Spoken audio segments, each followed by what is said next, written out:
Assalamualaikum. Hari ini saya akan menerangkan tentang seni arca yang berada dalam bab 4. Okey, baiklah. Seni arca ini adalah seni yang dihasilkan ataupun hasil seni 3D atau 3 dimensi. 3 dimensi ialah objek yang boleh dipegang dan boleh dilihat dari pelbagai sudut.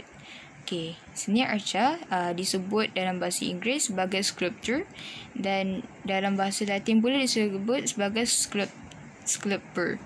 Okey, sculptor yang disebut dalam bahasa Latin bermaksud menggores, mengukir dan juga memotong. Baiklah, untuk sejarah perkembangan seni arca tempatan, seni arca tempatan telah mendapat tempat secara menyeluruh di Malaysia pada tahun 1960-an.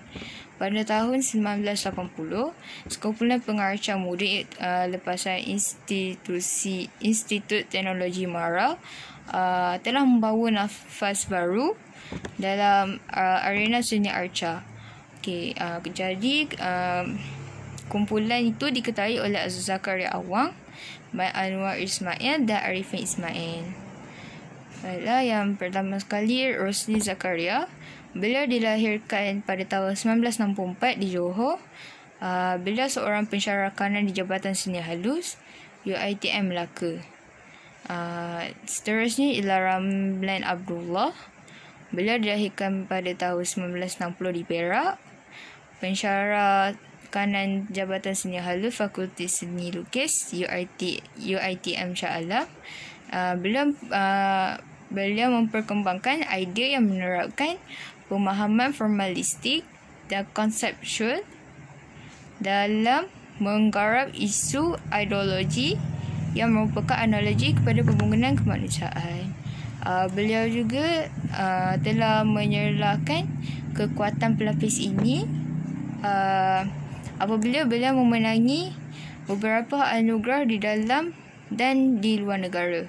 Pada tahun 1995, Ramlan Abdullah telah memenangi tempat pertama di Second Ota Sculpture Exhibition di Jepun melalui karyanya yang bertajuk Growth.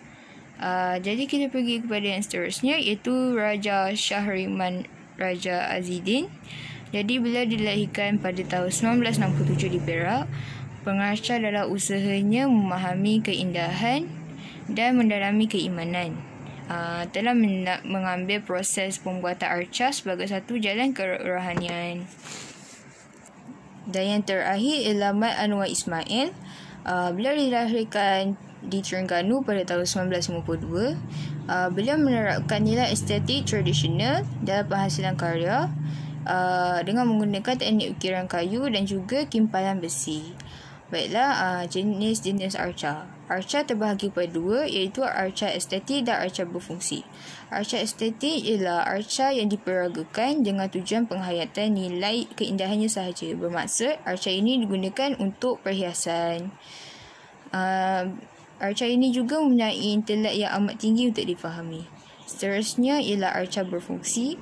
Arca berfungsi ini bukan sahaja mempunyai nilai estetik, tetapi arca ini juga dapat digunakan contohnya sebagai tempat duduk, iaitu kursi. Kita masuk kepada kaedah asas meminta arca. Kaedah asas ada 4, iaitu manipulasi, luakan, binaan dan acuan. Pertama sekali adalah manipulasi. Manipulasi ini ialah membentuk arca dengan menggunakan kemahiran tangan seperti pembuatan model.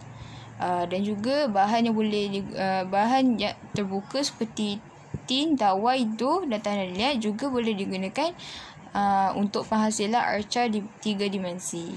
Seterusnya binaan. Binaan ini arca yang menggunakan kaedah binaan ini ialah arca yang menggunakan satu jenis bahan utama sahaja untuk dibina, ditambah atau dicantumkan sehingga menghasilkan satu struktur yang lebih besar. Seterusnya ialah luakan. Luakan ialah kaedah mengukir dan membuang bahagian berlebihan pada bahan yang digunakan seperti bongkar kayu, plaster of Paris, batu marmar, lilin atau tanah liat sehingga pengarca berpuas hati dengan rupa, jalinan, ruang dan bentuk yang tinggal. Dan terakhir ialah acuan. Okey, kaedah acuan ini menggunakan acuan. Bahan yang sesuai digunakan ialah bahan cecair, contohnya cecair yang boleh membeku, contohnya seperti lilin, plaster of Paris, simen dan sebagainya. Seterusnya kita pergi kepada bentuk arca. Bentuk arca dihasilkan dalam pelbagai bentuk. Contohnya bentuk binaan. Untuk bentuk binaan dihasilkan menggunakan kaedah satu jenis bahan sahaja untuk dibina, ditambah dan dicantum. Untuk bentuk yang seterusnya ialah timbulan.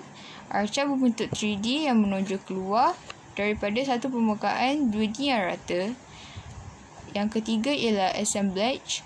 Arca daripada cantuman pelbagai bahan yang terbuang, luakan, iaitu proses mengukir dan membuang bahagian yang berlebihan daripada blok bahan. Dan yang keempat, acuan, iaitu arca yang dibentuk dengan menggunakan acuan. Arca yang kelima ialah arca mobile. Arca ini mempunyai seni kinetik sebab dia ada kemampuan untuk bergerak, berputar atau berombak. Seterusnya ialah arca yang berbentuk dinding. Integrasi antara catatan dengan arca yang dihasilkan di atas permukaan kayu dan dilekatkan pada dinding. Yang seterusnya ialah stabel. Arca jenis ini boleh bergerak tetapi tidak mempunyai awangan dan pergerakannya terhad.